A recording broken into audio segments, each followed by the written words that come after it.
The thing about PFL is these guys are fighting like they're fighting for $1 million because quite literally they are.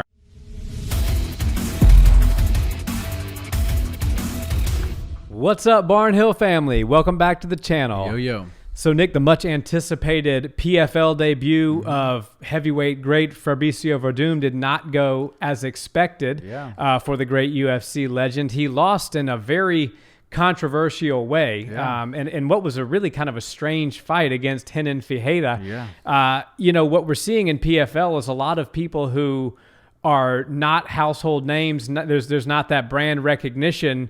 Are pretty damn good fighters. We saw good. Showtime, take a beating, and so we've seen some good names and some legends from the UFC and other organizations not have the immediate success that they thought they would have over in PFL. This was kind of a weird story for me.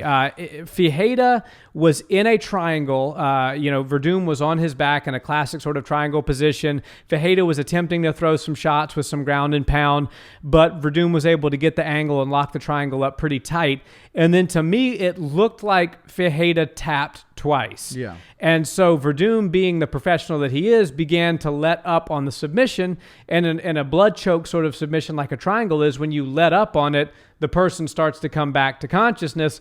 And then we saw some heavy shots come over the top for Renan, which ended in a TKO loss for Werdum. So there's kind of a lot to unpack there, but and there's even discussions of this potentially being reviewed and overturned. Do you think there's a case for that? Yeah, and oftentimes when you have these sorts of situations that are sticky situations, and the talks of overturning them come around, you think there's a slim to none chance that they're going to actually do that. But I think Fabricio Werdum has a great chance at getting this overturned. I mean, it's clear as day the guy tapped twice on his shoulder. You wouldn't open palm strike somebody very lightly twice on their shoulder in a triangle choke. And it just goes to show that the referee, even though he has one of the toughest jobs in there, he's got to get himself in an optimal angle to see what's going on. And, when there's only one free hand to do something, he needs to make sure to keep an eye on that thing, because that hand could be tapping. And you don't want somebody to go out and get choked out further than they need to.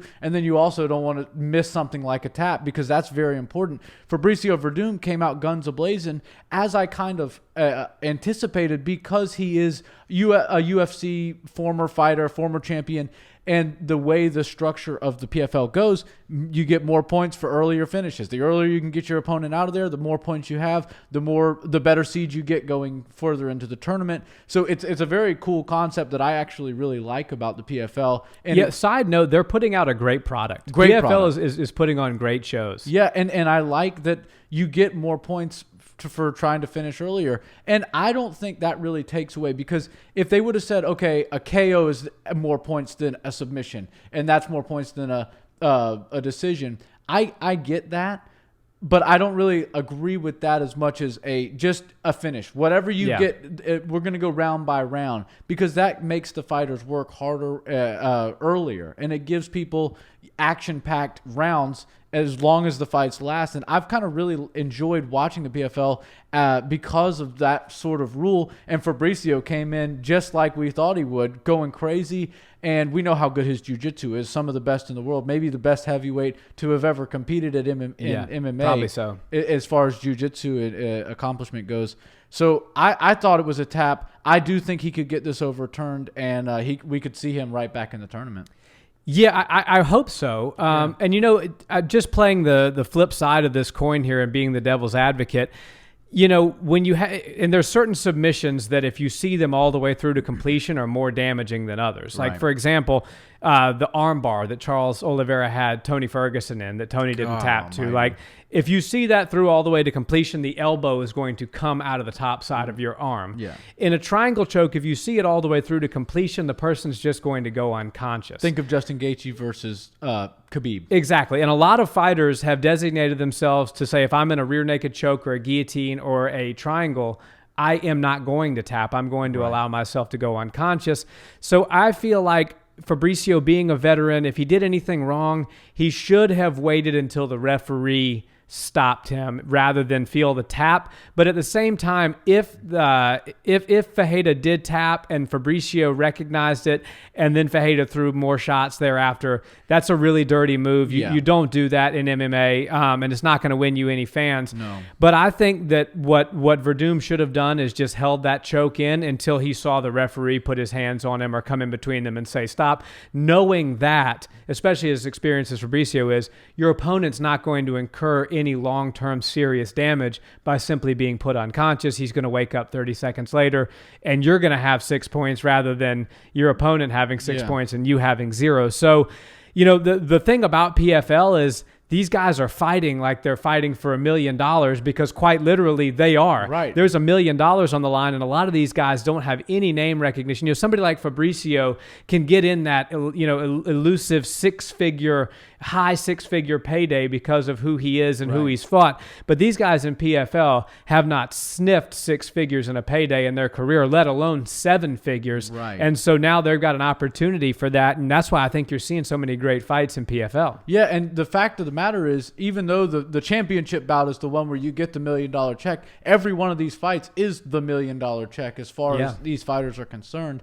And this guy, obviously, we were talking about it earlier, when you have a legend and you get locked in the cage with him, or you get locked in the ring with him, it's your opportunity as an up-and-comer, virtually a nobody in the sport, to shock the world and take some fans and gain some notoriety.